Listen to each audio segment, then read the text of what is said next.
I'm Stephanie Wilson, and you're listening to Freedom Over Fascism.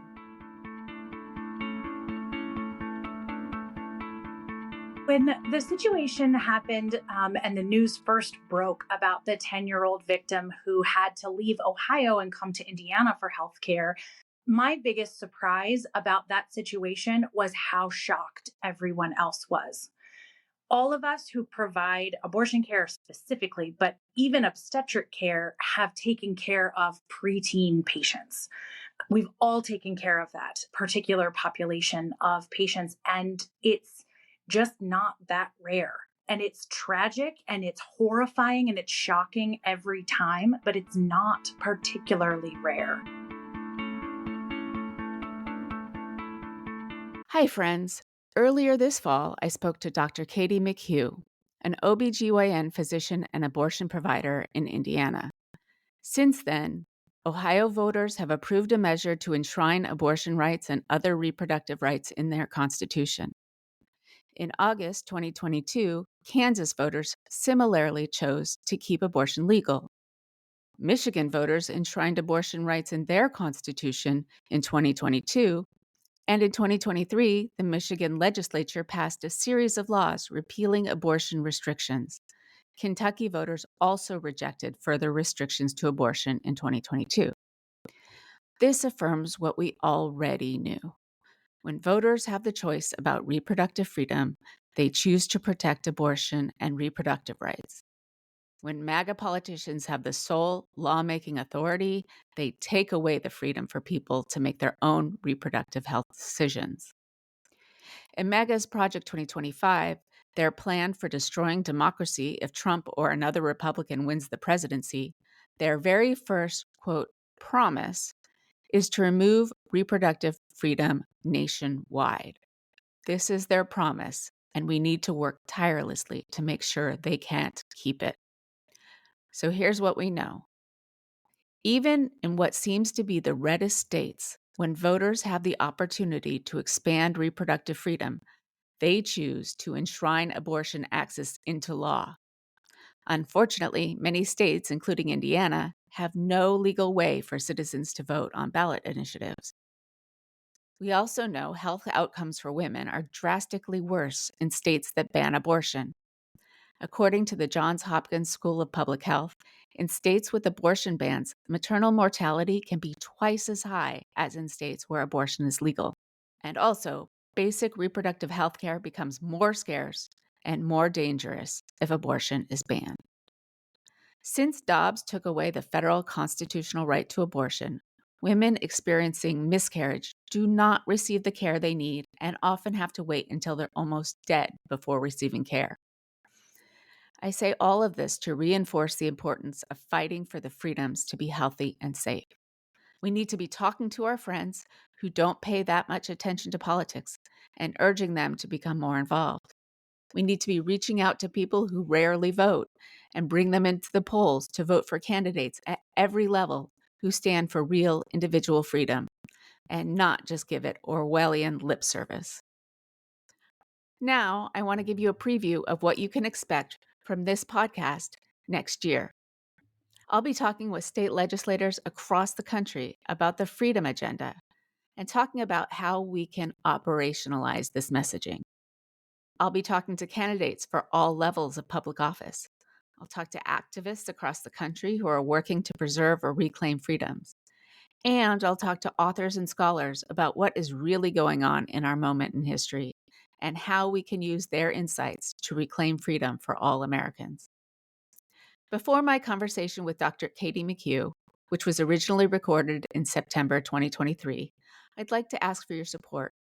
Please subscribe to HoosierVictoryAlliance.substack.com or patreon.com/freedomoverfascism. I could really use the support to keep bringing you this podcast, where I fill all the production roles without any pay beyond what you provide. Thank you, and may your December holidays be full of the light we're drastically missing in the world today. Now for my conversation with Katie McHugh. Today, I'm talking with Dr. Katie McHugh, a board-certified OBGYN and an abortion provider, chronic pain specialist, and patient advocate. She is currently licensed in 3 states, Indiana, Ohio, and Maryland, and travels to provide abortion care in various locations in these states to provide compassionate, trauma informed, patient empowering abortion care. While the work is technically difficult and logistically challenging, she says it is the most meaningful and rewarding part of her professional life. Advocacy is also an integral part of Dr. McHugh's motivation to be a physician, and she's active on social media as a visible physician advocate for reproductive rights and health equity. Her reach as a physician extends far beyond the individual patient in the exam room. Dr. McHugh is a queer, cis woman who delights in her 2 teenage children, is lucky to be partner with an incredible woman. Hi, Katie. Welcome to Freedom Over Fascism. I am so thrilled to be here. Thank you so much for having me. I'm so glad you're here too. So I wanted to talk today. It's been a really difficult month, year, 2 years, almost decade. This month, the ban on abortion in Indiana has really gone into effect, as well as bans in South Carolina and a bunch of other states across the country. So can you talk a little bit about what it's like on the ground in practice? Tell me a little bit about your practice and what you do.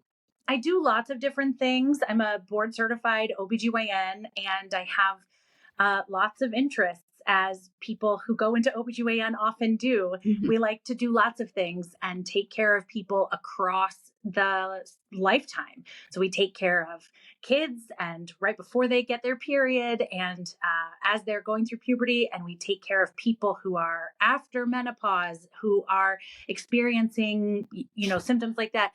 And then we take care of people all through various pregnancy journeys. And so my practice reflects that. And since the ban has gone into effect in Indiana, the part of my practice that is dedicated to providing abortion care has changed dramatically.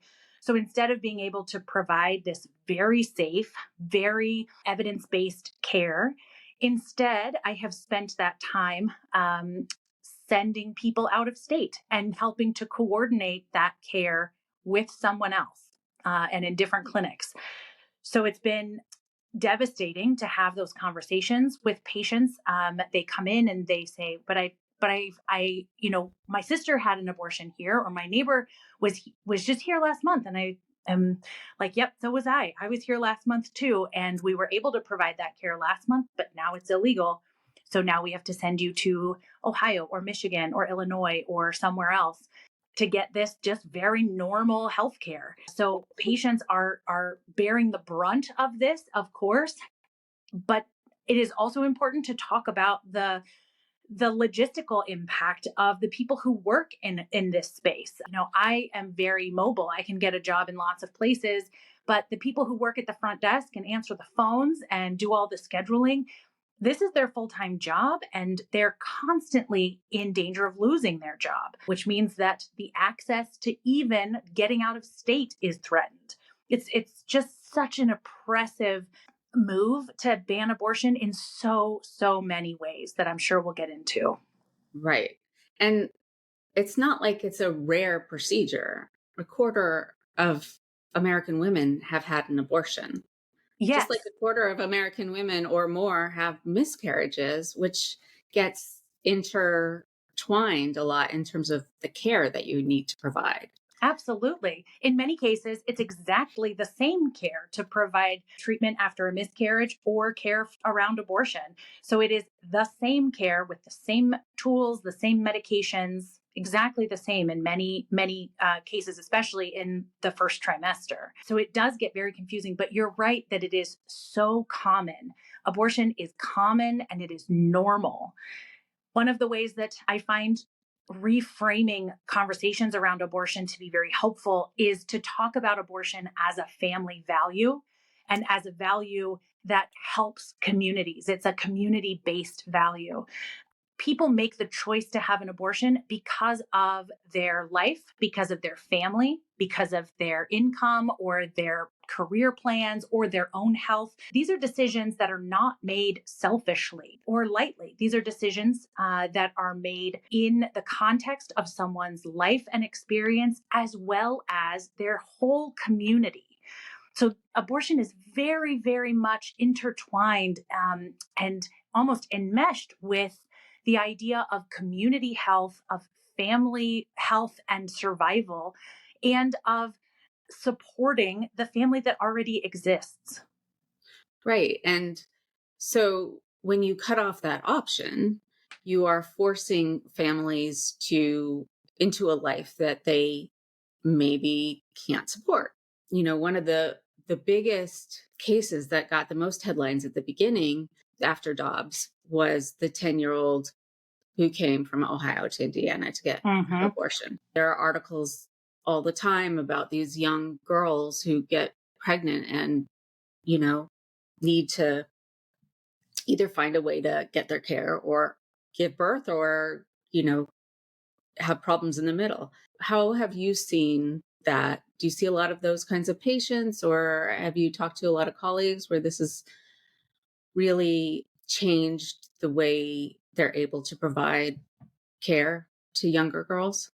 When the situation happened and the news first broke about the 10-year-old victim who had to leave Ohio and come to Indiana for healthcare, my biggest surprise about that situation was how shocked everyone else was. All of us who provide abortion care specifically, but even obstetric care, have taken care of preteen patients. We've all taken care of that particular population of patients, and it's just not that rare. And it's tragic and it's horrifying and it's shocking every time, but it's not particularly rare. So when we take away such an important part of healthcare options for people who have already been so profoundly victimized, Right. and we force them into a path which will completely change the course of their life, no matter what happens, no matter if the family decides to keep the infant in the family, if the family chooses adoption, no matter what happens, that child, that preteen pregnant person, is at significantly more health risks simply because of their age.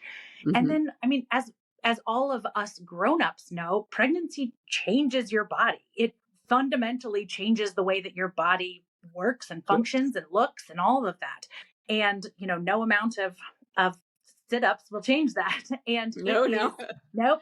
And so when we force these children to undergo that, to me, that is the greatest tragedy that there could possibly be, is to just cut off someone's potential like that, who had other options, who had a choice, and then we took that choice away from them. Well, the juxtaposition between the rhetoric around family values and being pro-life, I mean, obviously, it isn't about life. It isn't about caring for people. It is about accruing more power. I say Yeah. this all the time on this podcast is how do we find the most vulnerable populations so that we can find a way to be cruel to them and multiple different vulnerable populations. So the other side spends so much time trying to help these people that they don't notice the different groups are fighting against each other. So they don't notice that we're taking all the power and we're taking all the money, and they're going to be left without very many rights at all. And we were talking a little bit before we started recording about how intertwined a lot of these things are. And even in Alabama, they use the Dobbs decision as legal reasoning to cut off care for trans kids. Yes. And it's intimately intertwined. Yes, absolutely true. And I, as a fan and a listener of this podcast, I so appreciate the takes that you and your guests often have, which is to name that oppression and name that stealing away of power and resources from the most vulnerable, the most oppressed populations. And in this case, when we talk about abortion, you are absolutely right that it is fundamentally intertwined with the rights of all the other oppressed populations. One of the ways that we see that is in maternal mortality rates. So we see that, maternal mortality rates across the board increase in areas or states that don't have access to safe and legal abortion.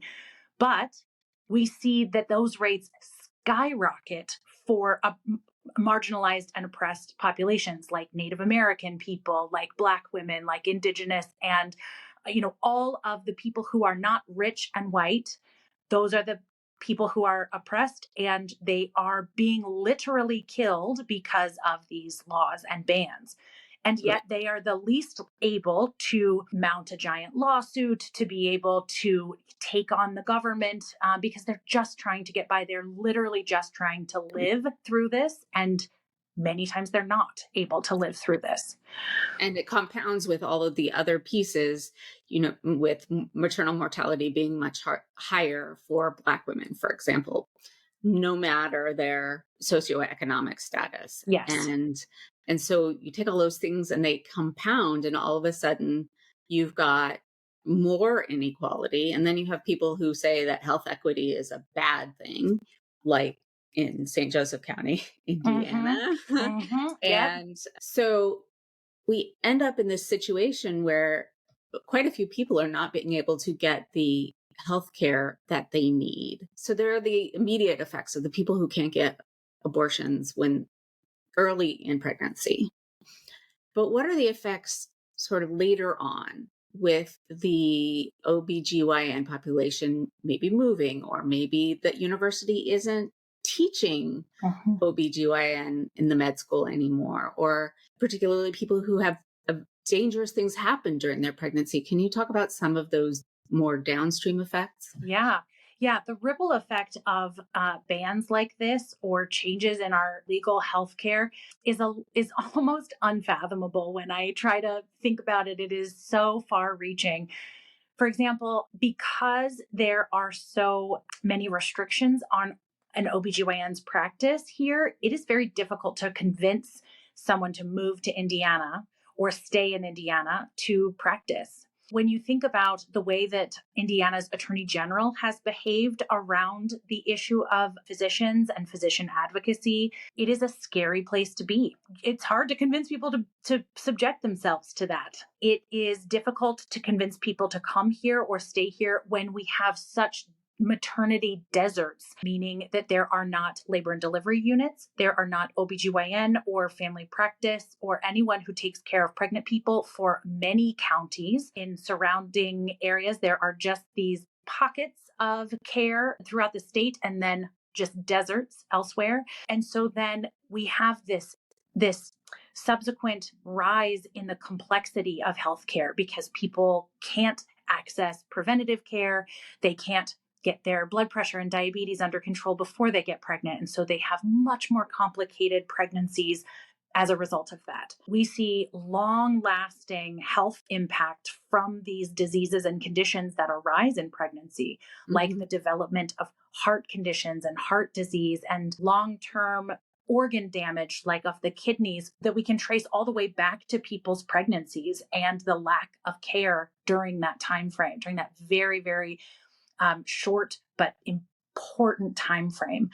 So, the lack of forethought around what will happen to the larger population when we target one particular part of healthcare, force people away from and out of our state.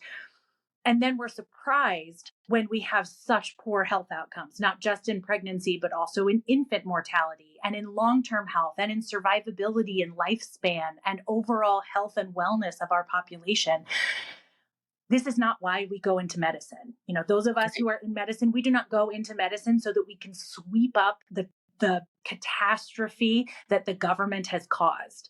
We go into medicine because we want to bear witness to people's lives. We want to be a support and a help through difficult moments in people's lives. I am much less interested in being a party to a government that is oppressive and forcing my patients to have inadequate or substandard healthcare simply because one or a few people in the government think that what I do is gross. And not only do they think it's gross, they think it's their prerogative to impose their ideas, which are generally uninformed and not based in science and not based in reality, on the rest of us. The statistic that you were talking about with the OBGYN deserts, I believe it's a third of the counties in Indiana do not have OBGYN care, Yes. which is astounding. It's absolutely astounding. And it's not just Indiana. It's all over the South and in states that have banned abortion. It's Idaho doesn't have very many OBGYNs Yes. left. And the other day, the governor of Indiana said, "Oh, well, we're not seeing any bad effects. People aren't not choosing to come to Indiana." Well, I think that we might have a little bit of a difference of opinion, and let's wait for some data to come in, because Yes. how many people are sending their kids to college in Indiana? Yes. Yes. Right? Right? So it's college, it's med school, it's jobs, it's, oh, I graduated from IU and I'm a young person now, and I have children somewhere in the next 10 years. Do I stay here or do I go somewhere else where Mhm. care is better? Exactly. And Do I stay here where there may or may not be someone who is trained to even take care of me in my moment of need and in my moment that will predict my health for the rest of my life? It's crazy. right. And I mean, these men, obviously, it's worse with marginalized populations, but even the most privileged person has miscarriages. I had one before I had my son. They thought it was ectopic for a while, and we just waited another 24 hours before I had to take methotrexate. But then I heard somebody in the Congress saying, "Oh, well, ectopic pregnancies, getting rid of ectopic pregnancies is not abortion." Mhm. So, what is the state of ectopic pregnancies? I mean, do you just have to wait until somebody dies, or can you actually take care of them? Yeah, great question. This is a great question, and something that has been discussed widely over the last 2 years since Hmm. the Texas SB 8 went into effect, and everyone has been talking about, well, how sick does the person need to be before I Right. intervene? In Tennessee, there's some very confusing legal language where people think that they are committing a felony by providing either ectopic care or abortion care, and then they have to prove that they didn't commit a felony or that it was like worth it, or medically sound, or whatever it is. This gives people real pause when our literal freedom is at stake. None of us as physicians, none of us would stand by and watch someone die.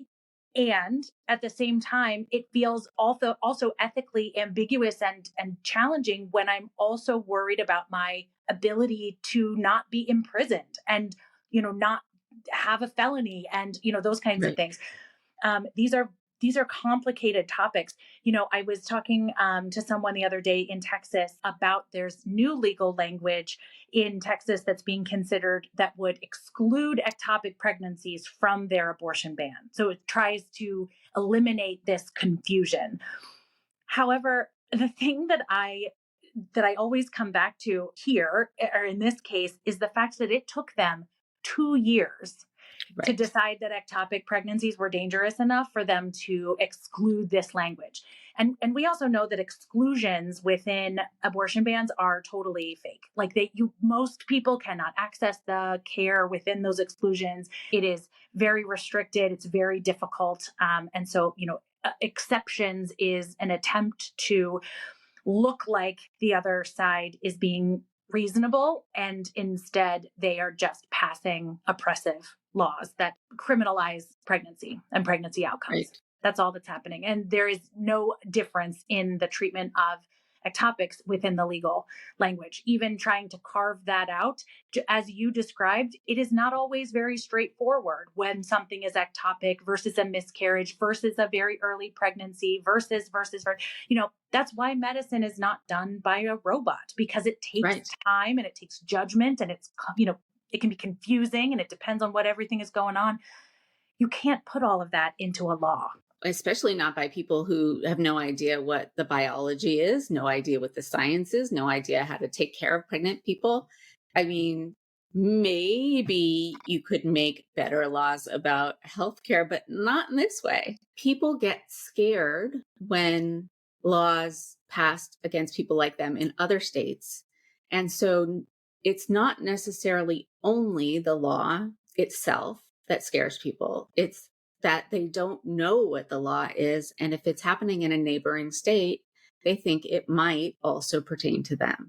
So that kind of trauma is added to the mix when you're talking Yes. about either LGBTQ plus issues or pregnancy issues. Yes, absolutely. And they're right to worry about that. We know that there is, mirrored language across the country, that there are nationally organized efforts to ban the existence of people who don't fall into the Judeo-Christian heteronormative mold. And it is a very, very difficult trauma to process because it's so real. It's, you can't convince your brain like that it needs to just calm down and take a breath because it's very, very real. And we see the impact in the news every day, in our friends every day. I'm a queer person myself, and trying to live a queer life and a joyful life in a state that so blatantly targets me and my family and my friends and my people, it is actively traumatizing all of the time. And so, you find joy outside of those spaces, you find joy within your, chosen little circle. And the same goes for abortion care. We have these little pockets of support and these pockets of hope, and then we leave our pockets of safety and go out into this very dangerous, very triggering world and try to provide the best care we can, provide the best advice we can, and try to make things better, knowing that this is a long battle. This has been a strategic fight from the other side for many decades, and that we are in for many decades worth of fight and trying to both pace ourselves and keep ourselves safe. It's quite a time to be alive. It is. You traumatize people for so long, and that itself impacts people's health and well-being. Yes. And you don't stay healthy if you are under trauma for so long. Yeah. Absolutely true. We know that from studies on childhood stressors. It fundamentally changes people's genetic predispositions for disease states. We know that from studying people who have been in very stressful situations as adults, like war zones or long-term prison, or other kinds of high stress situations. And we know that those folks have worse health outcomes. They are sicker, they get sicker faster, and that is going to be the case for all of the people within populations who are oppressed. And then of course, you expand that, and all of us have something about us that's different. All Mhm. of us do. We all have something that makes us slightly different, slightly unique, slightly special. And at some point, that's going to be the thing that is targeted. And the lack of understanding or empathy or being able to zoom out and see that bigger picture, that never fails to astound me. Well, I think you're absolutely right. And I think that people who can't do that have always been in a position of privilege so much Mm-hmm. that they can't conceive of what it's like to not be white and straight and Christian. Even the idea of Judeo-Christian is actually inaccurate because Judaism has a very different view Oh, of absolutely. abortion, You're completely right. right? Yeah. And those Christian nationalists have no more use for Jews than they do for LGBTQ people, as they do Yes. for people of color, as they do, right?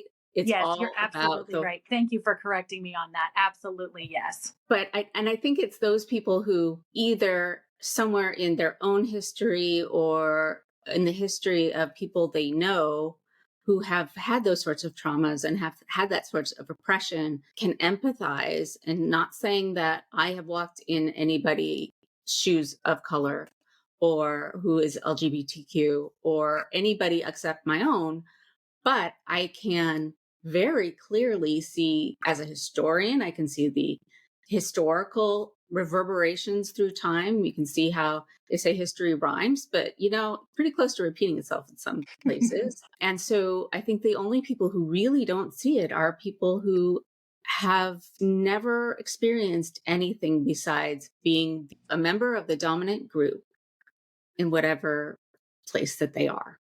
So one of the things I've heard in recent conversations is that there are groups who help people in states like Indiana and across the South on both abortion care and on trans medical care. And one of those is called Elevated Access. And that's people with private airplanes who volunteer their time and their airplane to fly people free of charge to other places where they can get the care that they need. And I just learned about this. And I know there are other ways to get out of the states that forbid what they need. Can you talk about anything else that you know about that people might like to learn about?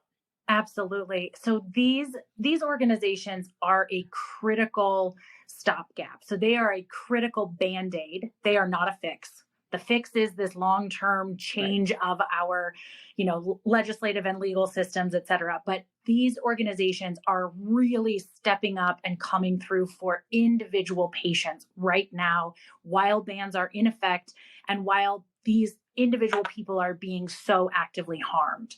So, in Indiana, one of the organizations we work with a lot is called Midwest Access Coalition, and they work with Elevate as well.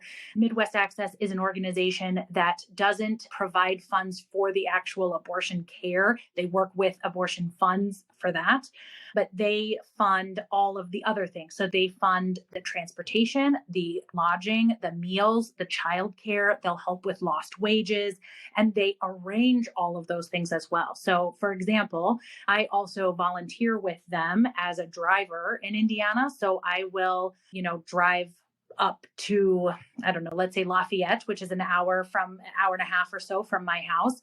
I'll pick someone up and then I will take that person to another place where either they are able to get their abortion care or someone else picks them up and takes them another leg of their journey. So, it's all of these moving pieces and it's all volunteer. None of us are paid or reimbursed or any of that stuff. We are committed to helping the individual people as well as fighting for the future of our society with the legal aspect of this. So these kinds of organizations, and these organizations exist all over the country. There are so many of these organizations and of the abortion funds that are coming through and stepping up and doing everything possible to try to help people get healthcare.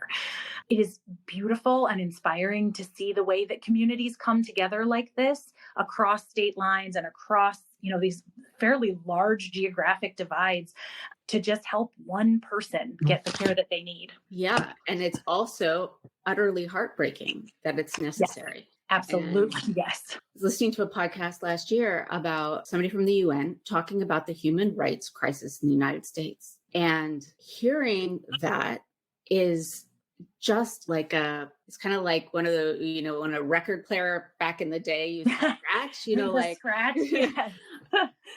that we in the United States, feeling as exceptional as we always do, have a human rights crisis on our hands. And as much as we fool ourselves that we're not an empire, we fool ourselves that we have a democracy, we fool ourselves about a lot of things, but fooling ourselves that we are to the rest of the world a place where there is a human rights crisis is a game changer for me. And I'm already in the game, right? I am all in the game. I have adopted Indiana. I live, as listeners know, in Massachusetts. I don't get paid for what I do, although I am really trying to make that happen. But it's unbelievable that that's how the rest of the world, and I already know they look at us like that for the guns, right? Somebody just asked about, is Ecuador safe to travel to? And I kind of perked up because I actually get to go to the Galapagos next year. But then I thought, okay, it might be a little bit unsafe, but I'm probably less safe going to Texas between the guns and the COVID and the whatever than anywhere else. This is an active war zone, Right. Absolutely. And when you add the capability of pregnancy onto that, and like, what would you do if you were pregnant and you had an issue in a place that doesn't prioritize your health and well-being, that would force you to, to take your life into your hands just by traveling into that state? I'm constantly thinking about that when I'm talking to patients who are traveling, when I'm talking to people who are considering pregnancy and they're moving. I just want to like make sure you have plan B, make sure you have that, make sure that you have all your ducks in a row so that you can take care of yourself, because you cannot always trust your state to take care of you. Right. But I see people who are sending their kids to places where just life is so incredibly difficult. And I'm thinking, okay, I hope you got her an IUD and Mm-hmm. that you have a plane ticket ready to go and that they really Mm-hmm. understand what the consequences are, because I don't think that people who aren't in the fight every day Yeah. really think about things like that. Absolutely. Absolutely. I also think about that in the context of the people like me who live in these places. Yes. My family is here. I grew up here. Like, this is my home. And even though it is dangerous for me to live here, it is not particularly like career pleasant. I don't know what the right word is. Like, Mhm. it's not a great place for me to practice my craft that I've spent my life developing. But this is my home and my neighbors are my family. And the people who live here and are from here also deserve rights and healthcare and respect and all of that. So it is also so difficult to consider leaving when I see my people here. These are my people. And so I feel that very strongly when I look, because my kids are also growing up and we're getting close to the college age, et cetera. And I'm thinking about where, I would love for them to stay close because I adore them and want to see their faces. I would love for them to study in Europe, where I know that if they get into an accident, that they are not going to be bankrupt because of their healthcare bills. I would love for the world to be a safe and comfortable and welcoming place for everyone everywhere. And I know that that is the most Pollyanna thing to say, but it is the way that the world could be. And it is the way that I believe we should work toward, because the way that we currently have arranged ourselves and our resources is clearly not sustainable. It is clearly not working. So we have to choose a better way and we have to work together to get there. Absolutely. And I think that that is a good way to end this, is that we have to work together and we have to have a vision, a shared vision of what that looks like. And that looks like freedom to be able to make your own medical decisions and be able to pay for it, and the ability Yes. to have a job and be able to be home on time to put dinner on the table, and the Yes. ability, right, to be able to take out to go to the library and have your teen go to the teen section and find teen books. Yes. Um, right. And not be And worried that they're going to get shot on the way. and And not, or that the exactly. air quality is too bad for you to walk to the library because of, all the industry. Yes, absolutely agree. The way that the other side, which I beg everybody to stop calling conservative, because they are not conserving anything. They are trying to radically Mhm. change the way our country is governed and thinks of itself. They just tell themselves that it's opposite world. Like, that's what they want too. And the people who want clean air, they're crazy. And the people who think the climate is changing despite a hurricane in Los Angeles and fires in Hawaii and no winters in New England, and right. Mhm. Mhm. So they just lie to themselves and everybody else. And that's not sustainable either. And Yes. hopefully we will come to our collective senses, come together and make the world that we know could be possible Yes. into I reality. agree. And I am glad to be in this fight with you. Thank you for all that you do. I'm glad to be in this fight with you too. I'm so excited that you were able to come, and just thank you for your time. Thanks for listening. Please join our Patreon at patreon.com/freedomoverfascism and subscribe wherever you listen to your podcasts. We thank you for choosing freedom over fascism.